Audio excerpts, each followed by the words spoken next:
ओम नमो भगवते वासुदेवाय नमः। ऋषि कहने लगे कि हे सूत जी, राजा दृढ़धनवा को पुरुषोत्तम के सेवन से राज्य, पुत्र, पौत्र और पतिव्रता स्त्री कैसे मिली और योगियों को भी अति दुर्लभ विष्णु लोक कैसे प्राप्त हुआ, इसलिए आप विस्तार से इस इतिहास को कहिए। सूत जी बोले, हे ब्राह्मण, आकाश गंगा की तरह पवित्र करने वाली सुंदर पुरानी दृढ़धनवा की कथा मैं तुमसे कहता हूँ। है देश का चित्रधनवा नाम से विख्यात राजा हुआ। उसका पुत्र महातेजस्वी, सब गुणों से युक्त, सत्य बोलने वाला, धार्मिक दृढ़धनवा नाम से विख्यात हुआ।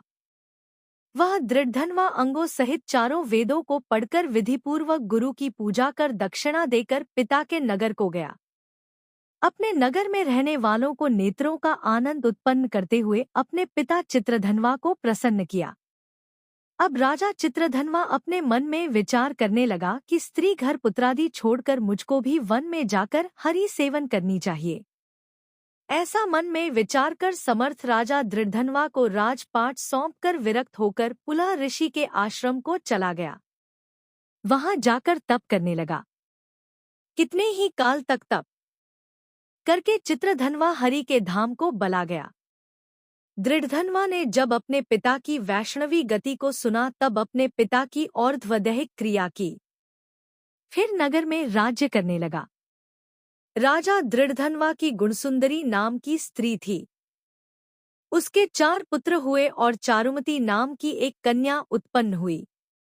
उसके पुत्र चित्रवाक, चित्रवा, मणिमान और चित्रकुंडल नामों से विख्यात हुए। श्रीनारायण कहने लगे कि एक समय सोते हुए उस राजा के मन में यह विचार उत्पन्न हुआ कि मेरा यह सब वैभव किस पुण्य के प्रभाव से हुआ। न मैंने कोई तप किया, न दान दिया, न ही कुछ हवन किया। अपने इस भाग्य का कारण किससे पूछूं? राजा के इसी विचार में सारी रात्रि व्यतीत हो गई। प्रातः ब्रह्मा मुहूर्त में उठकर यथाविधि स्नान करके खड़ा होकर उदय होते सूर्य को अर्घ्य देकर ब्राह्मणों को दानादि देकर और प्रणाम कर वह राजा घोड़े पर चढ़कर तत्काल शिकार के लिए वन में गया। वहां उसने शिकार किया। उसी वन में राजा दृढ़धनवा के बाण से घायल होकर एक मृग दूसरे वन में भाग गया। घायल मृग के शरीर से गिरते हुए रुधिर के निशानों से राजा दृढ़धनवा भी उसके पीछे पीछे गया। थोड़ी देर में मृग राजा को निगाह से ओझल होकर कहीं छिप गया। राजा प्यास व्याकुल होकर फिरते फिरते सागर के समान एक सरोवर देखा। वहां पर तत्काल जाकर उसने पानी पिया। वहीं उसने अत्यंत घनी छाया वाला वट वृक्ष देखा। उसकी जटा में घोड़े को बांध राजा वहां पर बैठ गया। वहां पर वाणी बोलता हुआ एक शुक्ल पक्षी तोता आया। राजा को बैठा देख वह शुक बार बार एक ही श्लोक बोलता रहा, तू पृथ्वी में अत्यंत सुखसार वस्तु को नहीं विचारता तो कैसे पार पहुंचेगा। ऐसे उसके इन रहस्यपूर्ण वचन सुन राजा को यही सोच हुआ कि बारंबार यह शुक ऐसे वचन क्यों कहता है, क्या यह शुकदेव जी हैं? मुझ मूढ़ को संसार सागर में डूबे हुए देख हमें श्री कृष्ण का भक्त समझ हम पर कृपा कर उद्धार करने आए हैं।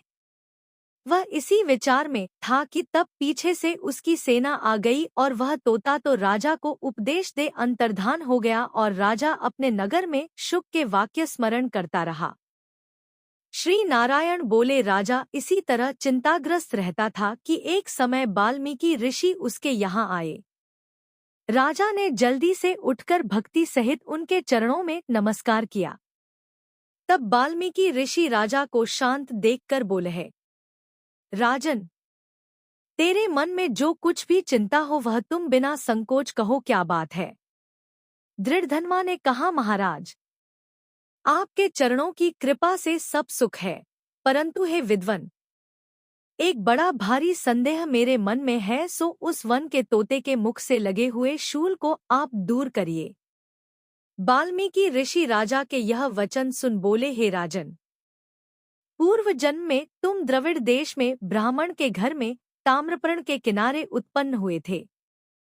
सुदेव तुम्हारा नाम था।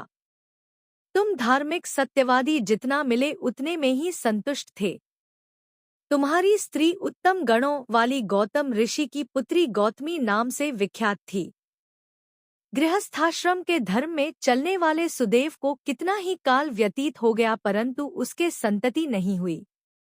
एक दिन आसन पर बैठा हुआ अपनी स्त्री से सेवा कराता हुआ थका हुआ वह ब्राह्मण बोला, हे सुंदरी, संसार में पुत्र से परे कोई सुख नहीं, क्योंकि तप दान से उत्पन्न पुत्र परलोक में सुख देते हैं। शुद्ध वंश में उत्पन्न हुई संतति इस लोक और परलोक में सुख देती है। उस श्रेष्ठ संतति को यदि प्राप्त न हुआ तो मेरा जीना ही वृथा है। मैंने न पुत्र खिलाया, न उसे वेदाध्ययन कराया, न उसका विवाहादि किया, अतः मेरा जन्म वृथा है। इसलिए मेरी मृत्यु शीघ्र हो ही जाए तो अच्छा है, मुझको आयु प्रिय नहीं। इस तरह अपने पति के वचनों को सुन उस सुंदरी के मन में अत्यंत दुख हुआ और वह बोली, हे प्राणेश्वर, ऐसे तुच्छ वाक्य मत बोलो। तुम्हारे जैसे वैष्णव शूरवीर कभी निराश नहीं होते हैं। विप्र, आप सत्य धर्म में तत्पर रहें। आपने तो स्वर्ग जीता है, पुत्र की इच्छा है तो जगन्नाथ की आराधना करो। वह ब्राह्मण श्रेष्ठ अपनी पत्नी के ऐसे वचन सुन निश्चय के साथ ताम्रपर्णी नदी के किनारे चला गया। वहां जाके पुण्य तीर्थ में स्नान कर महाभयंकर तप करने लगा। ऐसे उस तपोनिधि के 4000 वर्ष बीत गए। हे ब्राह्मण, उसके तप से त्रिलोकी कांप उठी। महाउग्र उस सदेव का तप देख बड़े बेग से गरुड़ पर सवार भक्तवत्सल श्री भगवान प्रकट हुए। श्री नारायण बोले, हे नारद जी, नवीन मेघ के समान चतुर्भुज जगत के पालन करने में समर्थ उन मुरारी के आनंदित मुख को देखकर बड़े हर्ष के साथ सुदेव ब्राह्मण ने मुकुंद को साष्टांग प्रणाम किया। वाल्मीकि ऋषि बोले, इस तरह विष्णु की स्तुति कर ब्राह्मण सुदेव हरि के आगे बैठ गया। तब भगवान ऐसी स्तुति सुन मेघ के समान गंभीर वाणी बोले, हे वत्स, तुमने बड़ा घोर तप किया है, इसलिए जो इच्छा हो वर मांगो। सुदेव बोला, हे नाथ, जो आप प्रसन्न हुए हैं तो हमें एक श्रेष्ठ पुत्र दीजिए। इस तरह ब्राह्मण के वचन सुन श्री भगवान बोले, हे वत्स, पुत्र का सुख विधाता ने तेरे भाग्य में नहीं लिखा। मैंने तेरे भालपट के सब अक्षर देखे हैं, परंतु उनमें 7 जन्मों में भी तुझे पुत्र का सुख नहीं है। भगवान के ऐसे वज्र प्रहार जैसे निष्ठुर वचन सुनकर जड़ से हुए वृक्ष की तरह वह ब्राह्मण पृथ्वी पर गिर पड़ा। गौतमी अपने पति को इस तरह पड़े हुए देखकर अत्यंत दुखी हुई और स्वामी को पुत्र के मुख से रहित देख रोने लगी। फिर वही स्त्री धैर्य धारण कर अपने पति को इस तरह बोली, हे नाथ, धीरज धारण कीजिए, उठो, जो विधाता ने ललाट में लिखा है वह सुख अथवा दुख अवश्य भोगना पड़ेगा। इस तरह उसी स्त्री के तीव्र शोक से युक्त वचन सुन उत्पन्न दुख से कांपता हुआ गरुड़ विष्णु भगवान से कहने लगा, हे हरि, आप इस शोक सागर में डूबी हुई ब्राह्मणी को देखिए और पड़ते हुए आंसुओं से व्याकुल ब्राह्मण को देखिए। हे दीन बंधो, आपको भक्तों के दुखों को न सहने वाली दया कहाँ गई। श्री नारायण बोले, इस प्रकार गरुड़ के वचन सुन श्री विष्णु भगवान गरुड़ से अमृत समान वचन बोले, हे खगवर, इस ब्राह्मण को एक मनोगत पुत्र शीघ्र दें। इस तरह हरि के अनुकूल वचन सुनकर गरुड़ ने अति प्रसन्न होकर उस ब्राह्मण को अति सुंदर अनुरूप बालक दिया। वाल्मीकि कहने लगे, इस प्रकार अनुपम वर देकर दोनों पति पत्नी के देखते देखते हरि भगवान गरुड़ पर चढ़कर अपने स्थान को चले गए। कुछ काल व्यतीत होने पर गौतमी के बालक उत्पन्न हुआ और सुदेव ने बालक के उत्पन्न होने पर अति प्रसन्नता के साथ श्रेष्ठ ब्राह्मणों को बुलाकर जाति कर्मक्रिया और स्नान कर ब्राह्मणों को बहुत सा दान दिया।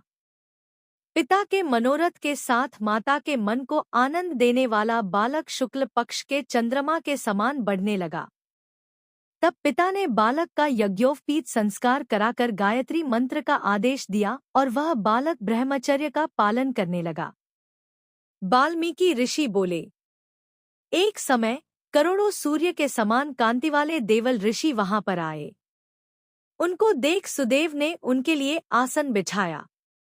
उस आसन पर देवल मुनि बैठकर बोले, हे सुदेव, सब लक्षणों से युक्त यह तुम्हारा पुत्र महाभाग्य का समुद्र है, परंतु इसमें एक ही महादोष है जिससे इसके सब गुण वृथा हो जाते हैं।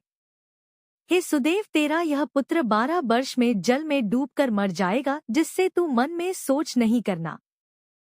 होने वाला तो होगा ही, इसमें संशय नहीं, इसका कोई उपाय नहीं है।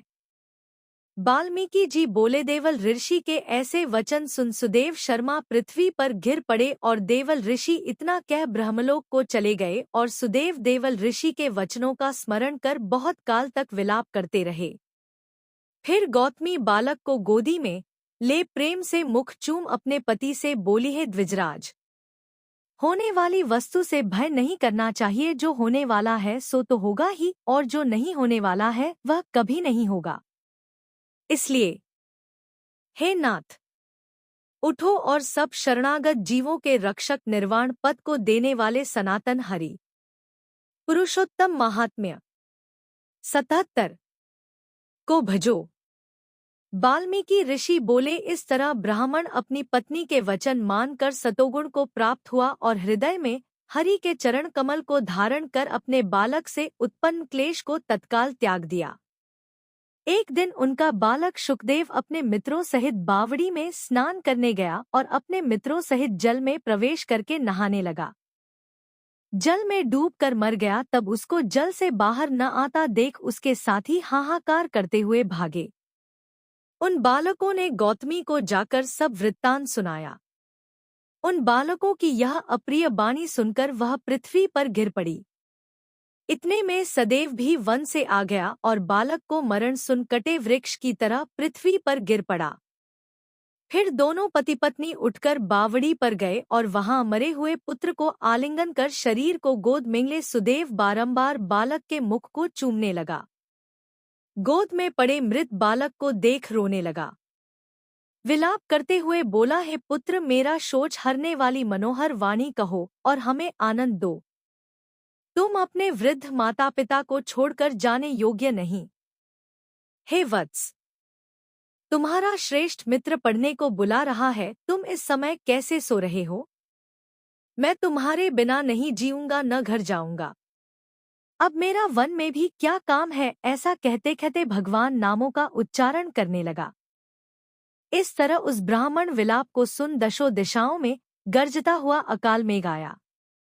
उस मेघ से पर्वतों को कंपायमान करता हुआ, तीक्ष्ण स्पर्श करता हुआ बड़े वेग से वायु चलने लगा और अत्यंत जोर महा बिजली चमकने लगी और मेघ शब्द से चारों दिशाएं पूरित हो गईं।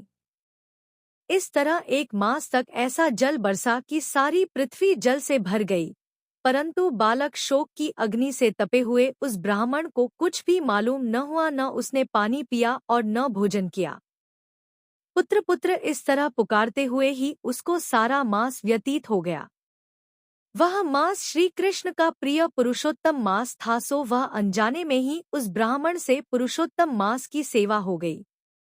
इससे अत्यंत प्रसन्न होकर कृष्ण भगवान प्रकट हुए। उस समय मेघ बरसना बंद हो गया। फिर उस ब्राह्मण ने श्री कृष्ण भगवान को देख शीघ्र बालक को पृथ्वी पर रख स्त्री सहित कृष्ण भगवान को दंडवत नमस्कार किया और हाथ जोड़कर कृष्ण जी के आगे बैठ गया। अनजाने में पुरुषोत्तम मास के सेवन से प्रसन्न हो भगवान अमृतवाणी से बोले, हे ब्राह्मण, तुम धन्य हो और अत्यंत भाग्यवान। जो कुछ होने वाला है सो सुनो, मैं कहता हूँ। हे ब्राह्मण, तेरे इस बालक की 12,000 वर्ष की आयु होगी। हे द्विजोत्तम, तेरे को सुख देने वाला बालक होगा, इसमें कोई संदेह नहीं। मैंने तुझको पुत्र दिया।